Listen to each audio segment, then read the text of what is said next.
नमस्कार, मैं मेघा हिंदुस्तानी स्वागत करती हूँ आपका माटी के लाल पर। भारतीय जनता पार्टी ने हरियाणा विधानसभा चुनाव के लिए 90 विधानसभा सीटों में 67 पर अपने उम्मीदवारों के नाम की घोषणा कर दी है। लेकिन जिन नामों की घोषणा की गई है उसमें एक चीज दिलचस्प है और देखने योग्य है कि कैसे कांग्रेस से आए हुए लोगों को, नेताओं को यहाँ पर प्राथमिकता दी गई है और परिवारवाद को भी बढ़ावा दिया गया है।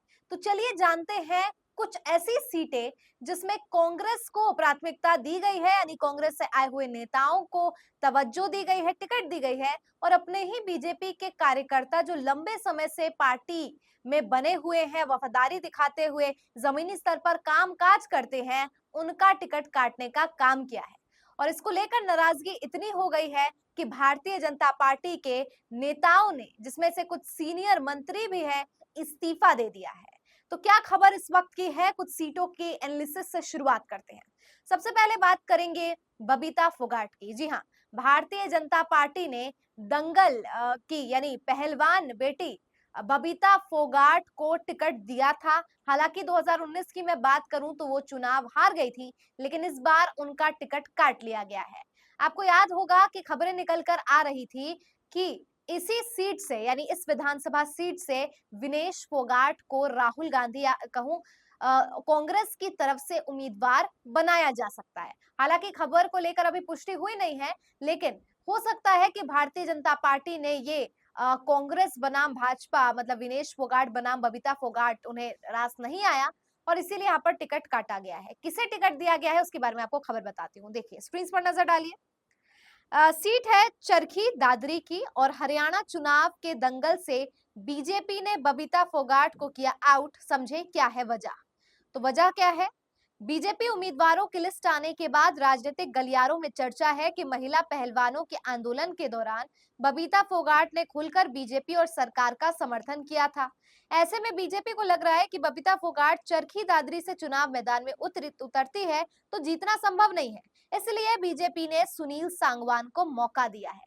अब समझिए कि विनेश फोगाट लंबे समय से महिला पहलवानों के आंदोलन का नेतृत्व कर रही थी और मांग थी बृजभूषण शरण सिंह को जो है सजा मिलनी चाहिए।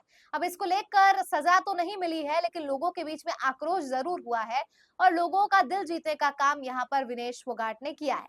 और ऐसे में अगर कांग्रेस विनेश फोगाट को इस विधानसभा सीट से दे देती है टिकट, तो फिर बीजेपी के लिए मुश्किलें खड़ी हो जाएगी। लिहाजा भारतीय जनता पार्टी ने टिकट काट दिया है बबीता फोगाट का और यहाँ पर सुनील सांगवान को चरखी दादरी से टिकट देने का काम किया। अब ये कौन है उनके बारे में आपको बताते हैं, सुनील सांगवान की। देखिए बबीता की जगह सुनील सांगवान को मिला है मौका। बता दें सुनील सांगवान के पिता सतपाल सांगवान हरियाणा में कैबिनेट मंत्री रहे हैं। वह 6 बार दादरी से चुनाव लड़ चुके हैं। करीब 28 वर्षों की राजनीति में सांगवान लगातार 6 चुनाव लड़े, लेकिन 2 बार जीत मिली और मंत्री भी बने। पूर्व मुख्यमंत्री बंसी लाल ने उन्हें सियासत में उतारा था। मतलब आप समझ सकते हैं कि किस तरीके का परिवारवाद यहाँ पर किया जा रहा है। जिस सुनील सांगवान को टिकट दिया गया है बबीता फोगाट का काट कर, वो सतपाल सांगवान के बेटे हैं जो पहले मंत्री भी रह चुके हैं। तो ये पूरी की पूरी खबर इस वक्त निकल कर आ रही है। इसके अलावा अगर बात की जाए 2019 के आंकड़ों की, तो देखिए 2019 के चुनाव में बीजेपी के टिकट पर पहलवान बबीता फोगाट ने राजनीति में कदम रखा था। इसके बाद चरखी दादरी विधानसभा सीट से मैदान में उतरी थी, लेकिन जीत नहीं सकी थी।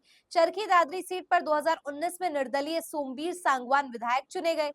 जेजेपी के टिकट पर सतपाल सांगवान चुनाव लड़े थे, लेकिन 29,577 वोट मिले थे और दूसरे नंबर पे थे। बीजेपी के टिकट पर चुनाव लड़ने वाली बबीता फोगाट को 24,786 वोट मिले थे और वो तीसरे नंबर पर रही। यानी कि सतपाल सांगवान जो चुनाव लड़े थे, क्योंकि वो दूसरे नंबर पर थे, तो इसीलिए उन्हें पहला दावेदार अब यहाँ पर बनाया गया। सोचिए वो जेजेपी में थे और हरियाणा में जैसे जेजेपी का गठबंधन टूटा है बीजेपी से, सतपाल सांगवान भी भारतीय जनता पार्टी में शामिल हो गए।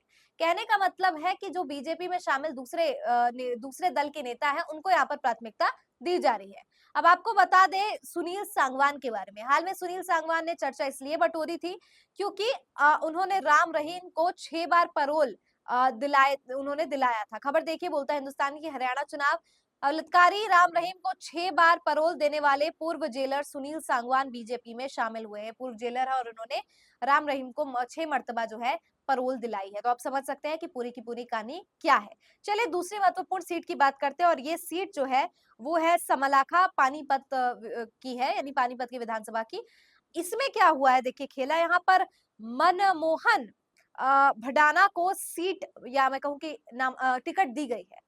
तो मनमोहन भडाना को टिकट दी गई है जो कि करतार भडाना के बेटे हैं। उनके बारे में कुछ जानकारी हमारे पास उपलब्ध है। देखिए क्या लिखा है, पूर्व मंत्री करतार सिंह भदाना के पुत्र मनमोहन भदाना हुए भाजपाई देवीलाल सरकार में बिना विधायक बने थे कैबिनेट मंत्री।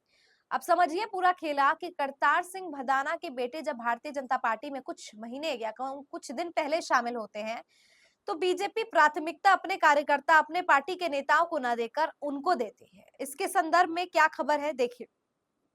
मुख्यमंत्री हरियाणा की पब्लिसिटी एडवाइजर तरुण भंडारी के माध्यम से रविवार को पूर्व मंत्री करतार सिंह भडाना के पुत्र मनमोहन सिंह भडाना कांग्रेस छोड़ विधिवत रूप से अपने साथियों संग भाजपा में शामिल हो गए हैं। करनाल पंचकमल कार्यालय में पूर्व मुख्यमंत्री मनोहर लाल ने पार्टी का पटका पहनाकर मनमोहन भदाना को शामिल करवाया है। मूल रूप से फरीदाबाद से संबंध रखने वाले भदाना परिवार के सदस्य को शामिल करवाने के बाद सीधे जो है यहाँ पे मामला तेज हो गया, तो समझ सकते हैं। अब बताती हूँ आपको इस सीट के बारे में और यहाँ से भाजपा ने उन्हें टिकट क्यों दिया है। देखिए सीट है समालखा, समालखा ये सीट है और समालखा पानीपत के अंदर आता है।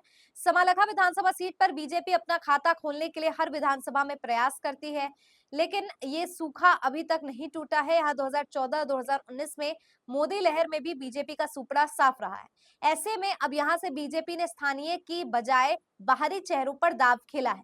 यहाँ से पार्टी ने मनमोहन भदाना को टिकट दिया है, जिसके बाद स्थानीय नेता शशिकांत कौशिक समेत अन्य नेता व कार्यकर्ता विरोध में उतर आए हैं।